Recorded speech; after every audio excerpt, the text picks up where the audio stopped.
Okay, so here we are for video 3 of week 6, and I'd like you to turn to page 260 of your book. Now you can see from the assignment information, the instruction information, that you are responsible for doing numbers 1, 2, and 3 on page 260. And you will be also responsible for doing Unit 7, Lesson 1, the problems in your practice and homework book.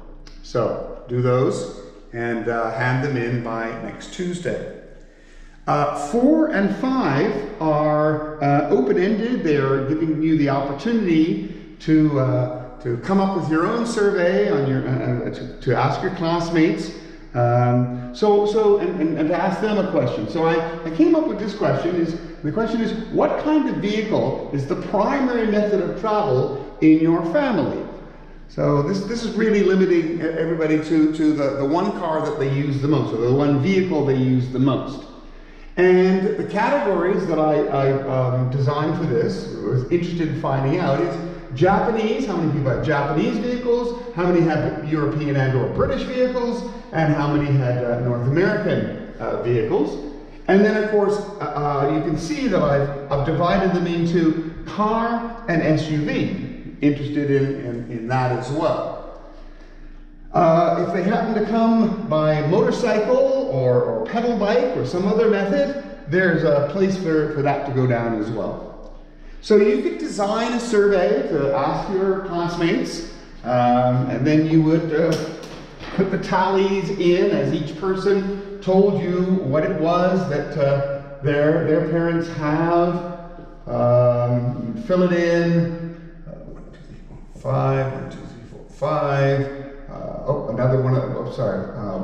4, 5. You could fill that information in, and that, of course, would be first-hand data. Your data. You're going directly to the source. You're asking the question. You're putting down the information and recording it, and then answering the question. First-hand data.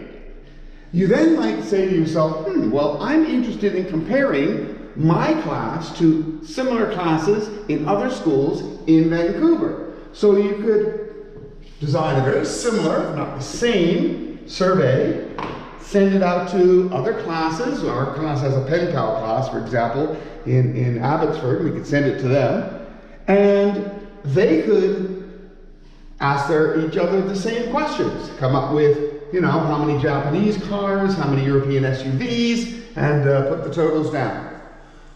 For the people we send it to, they, just like for us, would be working with or experiencing first-hand data.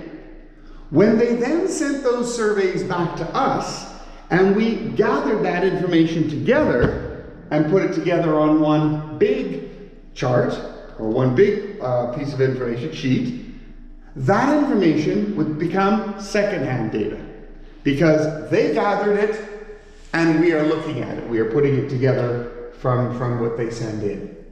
So I'm hoping that gives you a pretty good idea of the difference between first-hand data and second-hand data.